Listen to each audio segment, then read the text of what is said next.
Maruti Suzuki Dzire car servicing వచ్చిందంటే మా వాళ్ళకి ఒక టాయ్తో ఆడుకున్నట్టయితే ఉంటుందండి. ఇద్దరు కూడా నేను చేస్తానని చెప్పేసి అయితే పోటీ పడతారనమాట. అండ్ ఈ వెహికల్ని జస్ట్ 45 మినిట్స్లో అయితే మా వాళ్ళు సర్వీస్ చేసి అయితే కస్టమర్కి ఇవ్వడం చెప్పేసి జరిగింది. అండ్ ఇందులో మనం ఏమేమి చేస్తాం ఏంటని చెప్పేసి అయితే మీకు ఈ వీడియో క్లియర్గా అయితే నేను చూపిస్తానండి. First of all spark plugs remove చేసి దాని కండిషన్ ఎలా ఉంది ఏంటని చెప్పేసి అయితే కార్బన్ కనుక ఎక్కువ ఉంటే దాన్ని క్లీన్ చేయాలి. ఎందుకు స్పార్క్ ప్లగ్స్ మనం క్లీన్ చేసుకోవాల్సి వస్తుందంటే స్పార్క్ ప్లగ్స్ కన్నా మనం క్లీన్ చేయకపోతే మిస్ఫైర్ అవుతుంది. మిస్ఫైర్ అవడంతో పాటు కూడా లైక్ మనకు జట్కా లాంటివి కూడా మనకు వచ్చే ఛాన్సెస్ అని చెప్పేసి ఉంటాయి. క్లీన్ చేసుకోవడం వల్ల మనకు మైలేజ్ కూడా ఇంక్రీజ్ అవుతుంది. దట్టు స్పార్క్ అనేది కూడా టైం టు అని చెప్పేసి మనకు రిలీజ్ అవడం అని చెప్పి జరుగుతుంది. దీంతోపాటు ఎయిర్ ఫిల్టర్ ప్రతి సర్వీస్లో కూడా ఖచ్చితంగా మార్చుకోండి. మన ముక్కులు బ్లాక్ అయినప్పుడు మనకి ఏ విధంగా అయితే శ్వాస తీసుకోవడంలో ఇబ్బంది పడతామో అప్పుడు మన బ్రెయిన్ కూడా ఎలాగైతే ఇబ్బంది పడుతుందో అలాగే మన వెహికల్ కూడా AC filter and air filter clean చేసుకోకుండా, అంటే ఏసీ ఫిల్టర్ సమ్ వెహికల్స్ వచ్చేసి మనం క్లీన్ చేసుకోవచ్చు, సమ్ వెహికల్స్ వచ్చేసి మనకు రీప్లేస్ చేయాల్సిన పరిస్థితి వస్తుంది. ఎయిర్ ఫిల్టర్ మాత్రం ప్రతి సర్వీస్లో కూడా చేంజ్ చేసుకోవడం అనేది మాత్రం మ్యాండేటరీ అండి. సో ఇక్కడ మీరైతే చూడొచ్చు అనమాట, స్పార్క్ ప్లగ్స్ ఇవి కంప్లీట్గా మార్చాల్సిన పరిస్థితి ఉంటుందని చెప్పేసి అయితే కస్టమర్ చెప్పడం అని చెప్పేసి జరిగింది. అండ్ కస్టమర్కి చెప్పేసి స్పార్క్ ప్లగ్స్ కూడా 4 చేయించడం అని చెప్పేసి జరిగిందండి. అండ్ తర్వాత టైర్స్ ఎందుకు ఓపెన్ చేస్తున్నామంటే లోపల ఉన్న బ్రేక్ ప్యాడ్ కండిషన్ ఎలా ఉంది, డిస్క్ యొక్క కండిషన్ ఎలా ఉంది ఏంటని చెప్పేసి చూసి, అండ్ బ్రేక్ ప్యాడ్ కండిషన్ కనుక బాగా ఉంటే బ్రేక్ ప్యాడ్స్ని క్లీన్ చేసి ఖచ్చితంగా అయితే వేస్తామన్నమాట. బ్రేక్ ప్యాడ్స్ని క్లీన్ కనుక చేయకపోతే పరిస్థితి ఏమవుతుందంటే మీకు చూపిస్తాను ఇప్పుడు.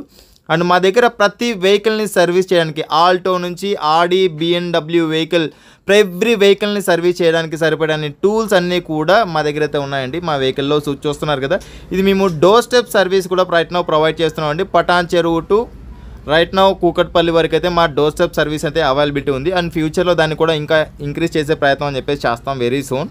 అండ్ ఇక్కడ మా టెక్నీషియన్స్ ప్రతిరోజు ఎక్సర్సైజ్ చేస్తారో లేదో తెలియదు కానీ మా తుకీర్ బాయ్ మాత్రం జాక్ దొరికిందంటే మాత్రం తొక్కి పడేస్తాడనమాట. లేదు హైడ్రాలిక్ తెస్తానంటే నాకు హైడ్రాలిక్ కాదు, నాకు ఇదే కావాలి, నేను రోజు జిమ్కి వెళ్ళాల్సిన పని లేదని చెప్పేసి అయితే మా తుకీర్ బాయ్ కొంచెం కష్టపడుతూ ఉంటాడనమాట. ఎక్స్ట్రా సపోర్ట్ కోసం మాత్రం చాలా జాగ్రత్తలు అని చెప్పేసి తీసుకుంటూ ఉంటాడు. అది కింద మనకు స్టూల్ అది ఏంటి స్టాండ్ అనేది సరిగా ఉందా లేదా, కింద దూరిన తర్వాత మా వాడేమన్నా మళ్ళీ కింద పడేస్తాడా లేదా అని చెప్పేసి 1కి 2 సార్లు 3 సార్లు 4 సార్లు చెక్ చేసుకొని మరి వెహికల్ కిందికి అయితే అని చెప్పేసి వెళ్తాడు. అండ్ తర్వాత మొత్తం టైర్స్ మొత్తం ఓపెన్ చేసి, అంటే సరదాగా వర్క్ చేసేప్పుడు సరదాగా చేసుకుంటూ ఉంటే కూడా ఆ మజానే వేరే ఉంటుందండి. అసలు కష్టం అని చెప్పేసి కూడా మనకు కనిపించదు. సో చూస్తున్నారు కదా, 1కి 2 సార్లు కాదు 4 సార్లు చెక్ చేసుకుంటాడు మా తుకీర్ బాయ్. మొత్తం అయిపోయిందా తుకీర్ బాయ్, ఇంకా ఉందా ఏమైనా? మొత్తానికి చెక్ చేసుకున్న తర్వాత జాక్ మొత్తం నెమ్మదిగా చెక్ చేసుకొని అది దించాలా వద్దని చెప్పేసి కన్ఫర్మేషన్ చేసుకున్న తర్వాత మొత్తం దించేసుకుంటాడు. దాని తర్వాత బ్రేక్ ప్యాడ్స్ అయితే ఓపెన్ చేసాం. బ్రేక్ ప్యాడ్స్ ఓపెన్ చేసిన తర్వాత కండిషన్ అని చెప్పేసి మీరు చూడొచ్చు. అండ్ డిస్క్ యొక్క కండిషన్ కూడా మీరు చూడొచ్చు. బ్రేక్ ప్యాడ్స్ లాస్ట్ సర్వీసెస్లో క్లీన్ చేయకపోవడం వల్ల మొత్తం అంతా కూడా మనకు ఇక్కడ అరిగిపోవడం చెప్పేసి జరిగింది, లేన్స్ రావడం అని చెప్పేసి జరిగింది. బ్రేక్ ప్యాడ్స్ అనేది ఎవ్రీ సర్వీస్ చేస్తున్నప్పుడు ఖచ్చితంగా వాటిని క్లీన్ చేసుకోవడం అనేది బెటర్ అండి. దానివల్ల బ్రేక్ ఎఫిషియన్సీ అని చెప్పేసి పెరుగుతుంది, అండ్ బ్రేక్ ప్యాడ్స్ యొక్క లైఫ్ పెరుగుతుంది, అదేవిధంగా డిస్క్ యొక్క లైఫ్ అని చెప్పేసి కూడా పెరుగుతుంది. మీరు సర్వీస్ ఎక్కడ చేయిస్తున్నా కూడా ఖచ్చితంగా ఆ టెక్నీషియన్కి అయితే చెప్పండి బ్రేక్ ప్యాడ్స్ అని చెప్పేసి ఓపెన్ చేసి క్లీన్ చేయండి. అదేవిధంగా బ్రేక్ షూస్ కూడా రియర్ డ్రమ్ బ్రేక్స్ ఉంటాయి కాబట్టి వాటిని కూడా క్లీన్ చేయించడానికి అయితే ఖచ్చితంగా చెప్పండి మీ వైపు నుంచి కూడా. 2 వైపులా కూడా ఈ విధంగా మనం తరోగా ఓపెన్ చేసి చెక్ చేసి క్లీన్ చేసుకొని, if in case brake pads కనుక పాడైతే వాటిని మనం రీప్లేస్ చేసుకోవాల్సిన అవసరం అయితే ఉంటుందండి. ఎందుకంటే బ్రేక్ ప్యాడ్స్ని మనం ఎట్టి పరిస్థితుల్లో ఇగ్నోర్ చేయడానికి వీల్లేదనమాట.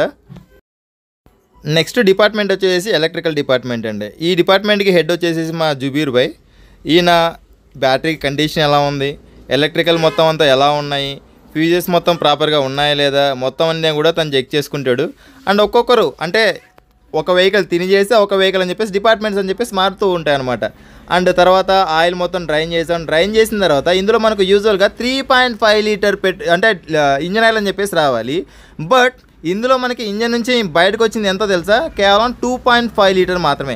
ఎందుకంటే కస్టమర్ 1.5 ఇయర్స్ అంటే వాళ్ళ దాదాపుగా 1.5 ఇయర్ అని చెప్పేసి తను సర్వీస్ చేయించకుండా అలాగే వదిలేయడం అని చెప్పేసి జరిగింది. ఒక విషయం మీరు గుర్తుపెట్టుకోండి, సర్వీస్ చేయించేటప్పుడు మీరు ఖచ్చితంగా ఏసీ ఫిల్టర్ అని చెప్పేసి చేయించకపోతే ఇందులో మనకు ఎలకలు కూడా తిరిగాయి, మొత్తం సంసారం చేసి మొత్తం పెద్ద పెంట చేసినట్టున్న ఈ ఏసీ ఫిల్టర్ మీరు చూడొచ్చండి. అండ్ ఎప్పుడైనా కూడా చాలామంది ఏమనుకుంటున్నారంటే 10,000 కిలోమీటర్స్ నేను తిరగలేదు కదా, ఇంకా 1 ఇయర్ అయినా కూడా చేయించుకోకుండా, 1.5 ఇయర్ అయినా కూడా చేయించుకోకుండా, 2 ఇయర్స్ అయినా కూడా చేయించుకోకుండా అలాగే ఉంచుతుంటారు అనమాట. నేను తిరిగింది 1 ఇయర్కి అంటే 2,000 కిలోమీటర్స్ అని చెప్పేసి. ఎప్పుడైనా గుర్తుపెట్టుకోండి, ఇంజన్ ఆయిల్ ఇంజన్లోకి వేసిన తర్వాత దాని యొక్క లైఫ్ స్పాన్ వచ్చేసి ఖచ్చితంగా 1 ఇయర్ మాత్రమే ఉంటుంది, లేదా 10,000 కిలోమీటర్స్కి ఒకసారి అయితే మీరు ఖచ్చితంగా ఇంజన్ ఆయిల్ అని చెప్పేసి చేంజ్ చేసుకోవాలి. లేదా అలా కాదు నేను చేంజ్ చేసుకోని అని కనుక అనుకున్నట్లయితే మీరు ఇక్కడ సేవ్ చేసే ఏదైతే 4,000 5,000 రూపాయలు ఉందో రేపు ప్రొద్దున్నే అది కాస్త 50,000 60,000 అయిపోయి ఇంజన్ మొత్తం చేయించుకోవాల్సిన పరిస్థితి వస్తుందన్నమాట. సో మొత్తం బ్రేక్ ప్యాడ్స్ అయితే క్లీన్ చేసేసాం. తర్వాత నెక్స్ట్ సర్వీస్లో బ్రేక్స్ అండ్ తర్వాత ఇవి కూడా లేత్కి ఇచ్చేద్దామని చెప్పేసి అయితే మా వాళ్ళు చెప్పేసి జరిగింది. అండ్ కస్టమర్ కూడా నెక్స్ట్ సర్వీస్ నేను చేయించుకుంటాను బ్రేక్స్ అని చెప్పేసి చెప్పడం జరిగింది. అండ్ ఆ కస్టమర్ రిక్వెస్ట్ వచ్చేసి మొత్తం ఫిక్స్ చేసేసాం. తర్వాత మా తుకీర్ బై మెకానికల్ మొత్తం వచ్చిందంటే మాత్రం కింద దూరిపోతారనమాట. మొత్తం మసాజ్ చేసేసుకుంటారు కిందికి వెళ్ళిపోయి గేర్ ఆయిల్ యొక్క కండిషన్ ఎలా ఉంది ఏంటని చెప్పేసి అయితే మనకి చూపించడం జరుగుతుంది. నెక్స్ట్ కన్జ్యూమబుల్స్ మొత్తం అన్ని చెక్ చేస్తున్నాను అండి. బ్యాటరీలో లిక్విడ్ ఎంత ఉంది ఏంటని చెప్పేసి టాప్అప్ చేయడం అని చెప్పేసి జరుగుతుంది. తర్వాత బ్రేక్ ఫ్లూయిడ్ చెక్ చేయడం అని చెప్పేసి జరిగిన తర్వాత వాషర్ ఫ్లూయిడ్ కూడా మొత్తం చెక్ చేసి టాప్అప్ చేయడం అని చెప్పేసి జరుగుతుంది అనమాట. వెహికల్ వచ్చిందంటే సర్వీస్కి మొత్తం వెహికల్ని పిన్ టు పిన్ తరోగా చెక్ చేసేసి కండిషన్ ఎలా ఉంది ఏంటి, ఇఫ్ ఇన్ కేస్ వెహికల్లో ఇంకా ఏమైనా ప్రాబ్లమ్స్ ఉన్నాయా ఏంటని చెప్పేసి కూడా కస్టమర్ చెప్పడం జరుగుతుంది. ఇందులో కూడా కార్ అండ్ టైర్స్ కూడా కొంచెం హార్డ్ అయిపోవడం అని చెప్పేసి జరిగింది. అవి కూడా మనం కస్టమర్ చెప్పడం అని చెప్పేసి జరిగిందండి. అండ్ బ్రేక్ ఆయిల్ కూడా మనం ఏదైతే బ్రేక్ ఫ్లూయిడ్ ఉందో ఖచ్చితంగా టాప్అప్ చేసుకోవాల్సి ఉంటుందండి.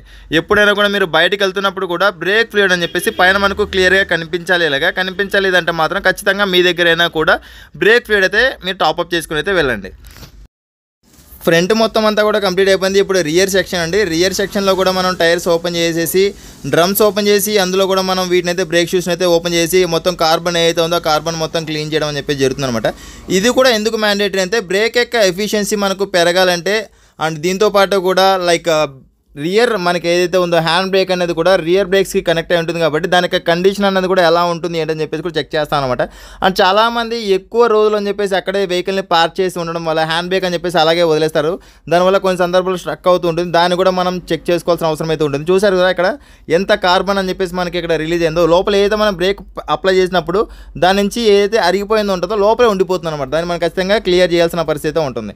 నెక్స్ట్ ఎలక్ట్రికల్ డిపార్ట్మెంట్ అని చెప్పేసి చెప్పాను కదా, మన జుబీర్ వచ్చేస్తారు ఎలక్ట్రికల్ డిపార్ట్మెంట్ అయినాగానే బ్రేక్స్ సరిగా బ్రేక్ లైట్స్ సరిగా ఉన్నాయా, హెడ్ ల్యాంప్ సరిగా ఉన్నాయా, రివర్స్ సెన్సార్స్ సరిగా పనిచేస్తున్నాయా లేదా, రివర్స్ లైట్ అనేది ఎలా ఉంది, ఆ రివర్స్ పార్కింగ్ కెమెరా ఎలా ఉంది, మొత్తం ఎలక్ట్రికల్ డిపార్ట్మెంట్ అంతా కూడా ఒకసారి తిని చేస్తాడు. అండ్ ఒకసారి అయితే జుబీర్ అండ్ ఒకసారి తుకీర్ వీళ్ళు మార్చుకుంటూ ఉంటారనమాట. వీళ్ళు ఎవరెవరు ఏంటి అని చెప్పేసి అయితే మీకు చూపిస్తాను. ఇందాక ఇప్పుడు చూస్తున్నారు కదా తినే జుబీర్ అండి. అండ్ ఇద్దరు కూడా సీనియర్ మెకానిక్స్ మా దగ్గర, ఎవరు కూడా అసిస్టెంట్స్ అని చెప్పేసి అయితే ఉంటారు అనమాట. అసిస్టెంట్ని తీసుకొని మీ వెహికల్ని ఎక్స్పెరిమెంట్ కోసం అయితే ఇవ్వమన్నమాట. ఆల్రెడీ ఎక్స్పీరియన్స్ ఉన్న పర్సన్స్ని మాత్రమే మేము రిక్రూట్ చేసుకోవడం అని చెప్పేసి జరుగుతుంది. తర్వాత ఏవైతే ఓఆర్ విన్స్ ఉన్నాయో, పవర్ విండోస్ ఉన్నాయో ఇవన్నీ కూడా ప్రాపర్గా వర్క్ అవుతున్నాయా లేదా అని చెప్పేసి ఎలక్ట్రికల్ మొత్తం అన్నీ కూడా చెక్ చేయడం అని చెప్పేసి అయితే జరుగుతుందండి. అండ్ ఈ సెక్షన్ అయిపోయిన వెంటనే నెక్స్ట్ వెహికల్ సంబంధించిన ఏవైతే స్పేర్స్ తెచ్చామో స్పేర్స్ కూడా జెన్యూన్ స్పేర్స్ మాత్రమే వాడతామండి. మీ దగ్గర కొంచెం సర్వీస్ కాస్ట్ ఎక్కువ ఉందని చెప్పి చెప్తారు. మా దగ్గర సర్వీస్ కాస్ట్ అనేది ఎక్కువ లేదండి. బయట కొంతమంది మేబీ లోకల్ బ్రాండ్స్ కనుక వాడితే వాటి వల్ల మీకు ఏమైనా తక్కువ ఖర్చు అని చెప్పేసి అనిపించవచ్చేమో. ఏవైతే స్పేర్ పార్ట్స్ ఉన్నాయో ఇవి మీరు తెచ్చినా కూడా ఒకటే కాస్ట్ ఉంటుందండి. వీటిలో పెద్ద ఒక 2 రూపాయలు 3 రూపాయలు తగ్గించి మాత్రం ఇస్తారు తప్పనించి జెన్యూన్ పార్ట్స్లో పెద్ద తగ్గించి అయితే ఇవ్వరనమాట.